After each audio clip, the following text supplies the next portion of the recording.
Guys, umaga kay ganda sa atin lahat mga kababayan ko. Kumusta po kayo? Masalukuyan narito ako kabayan sa may testing center ng mission. Habang naghihintay ako dito ng may-ari ng cellphone na ibalik ko. Ito yung kabayan ang nadampot ko na naman ulit. So ito'y naiwan na naman sa loob ng Grab taxi ko. So hihintayin ko dito ang may-ari. Ayan mga kababayan ko.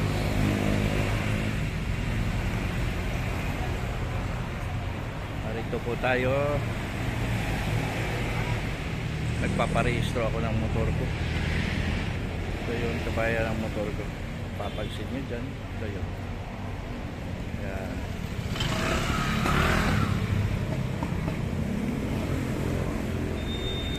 So hihintayin ko yung may-ari ng cellphone na to.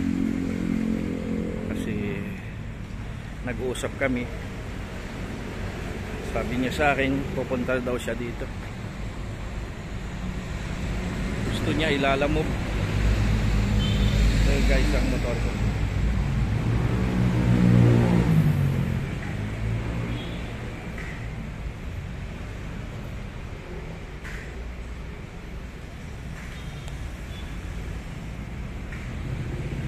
Gusto niya ilalamove pero hindi ako pumayag, baka mawala ako din ang sisingilin. Kaya binigay ko yung address dito sa may Kubuta o kaya by sa town center. Ihintay ko siya dito para makuha niya yung cellphone. Pero bago ko tapusin ang aking pagbablog mga kabayan, don't forget to subscribe my channel, PD Vlogs. At huwag niyo kalimutan na i-click yung notification para every time na mayroon akong bagong upload na video, makita nyo kaagad ito mga kababayan ko. Like and share kung hindi mabigat sa kalooban nyo. Subscribe nyo ako kung ito na may mabigat mga kababayan. Like and share. Okay na kay PD Vlogs. Yan mga kababayan ko. Pang-siyam na cellphone itong dampot ko. At na ibabalik na naman natin sa may-ari. Wala akong biyahe bukas kasi ang gusto niya dadalhin ko ngayon o kaya bukas. Coding ako bukas. Ay ngayon naman kagrahe ko lang kanina. So dumiretso na ako dito sa emission testing. Nagparehistro na ako ng motor ko. Kaya huli na rin siya tumawag. Sinyarge ko muna kasi type C lang din naman yung cellphone niya. Samsung. Hindi ko sure kung ano yun, kung klaseng Samsung. So yan mga kabayan.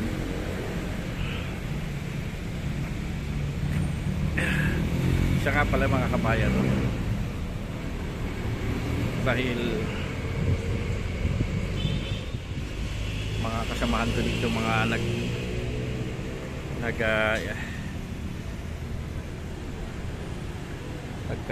ano sila, nakapila pa habang naghihintay pa na i-emission ng kanilang mga motor o kaya mga kotse.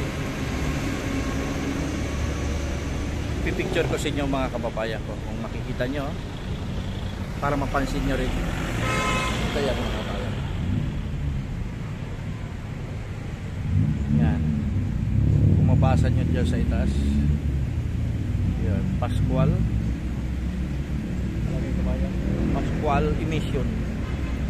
At saka yung mga iba pang mga driver. Ayan. Yan mga kapapayan. Hindi pa ako makaalis dito kasi ito yung address ang binigay ko para makuha yung cellphone na nahawa ko ngayon ng pasahero ko. Sumakay sa Grab taxi ko.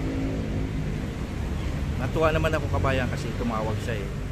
Sinyarge ko rin ito muna para hindi malubat. Hindi ko rin mabuksan kabayan at pulikot ko sana kung sino yung personalidad na pwede kong tawagan para makontak ko kung sino yung mga kaibigan o kaya may-ari ng cellphone. Kasi may lock kabayan eh. Mayroon siyang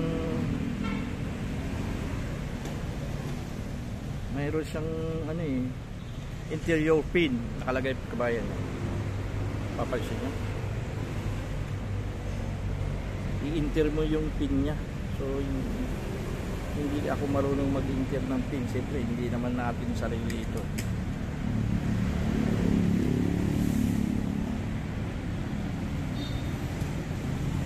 Hindi pa ako makauwi, naghihintay pa ako dito ng may-ari.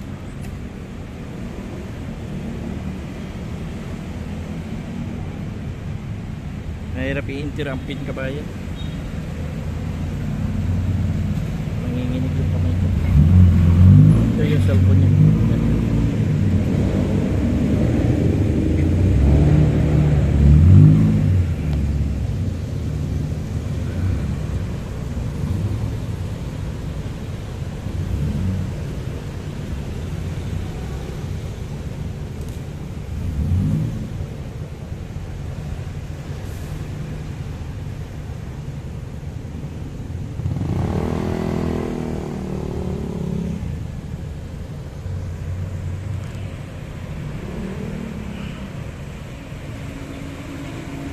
Ano ko muna, nagparehistro muna ako kabayan, baka mag-expire yung rehistro ng motor ko. Mahirap naman din, baka mahuli tayo ng mga kapulisan, LTO, LTPRB at iba pang mga traffic enforcer, MMDA. So yun mga kabayan, big love shoutout sa lahat ng mga taxi driver kong mga kasamahan, sa lahat ng mga passenger ko, mga kabayan, big love shoutout sa inyo. Basta po kayo, Luzon, Visayas at Mindanao, sa lahat ng mga nag-subscribe ng aking YouTube channel, PD Vlogs. Maraming salamat sa pagsubaybay nyo at pagbibigay ng suporta sa akin. Saka doon sa mga OFW natin ng mga bayaning buhay around the world. Saka sa mga TikToker members at millennials group. Kumusta po kayo mga kabayan ko? Saka sa lahat ng mga vlogger. Maraming salamat sa mga pagbibigay nyo ng suporta sa akin mga kabayan. Ito lang si PD Vlogs. Napatunayan natin ang ating passion na talagang tama lang din na ako'y gumawa ng YouTube channel para kung ano man yung ma-achieve ko, matulungan ko ng mga sakit ng mga kababayan natin na ihatid natin sa ospital. Wala na po silang babayaran sa patak ng metro. So yun mga kababayan ko, most especially doon sa mga dialysis patient, cancer patient at pamilyang may namamatayan. So yun mga kabayan ko, wala nang bayad sa patak ng metro. At kung umabot tayo ng marami pang views at magkaroon tayo ng marami pang subscriber mga kabayan, maliban sa wala nang babayaran ng patak ng metro, mayroon pa silang 5 kilong bigas sa aking pagbablog. Yan mga kabayan, siguro hindi ko na hintayin yung may-ari ng cellphone na ito. Kasi pag hinintay ko pa kabayan, mahaba pa ang oras o mahaba ang aking pagbablog.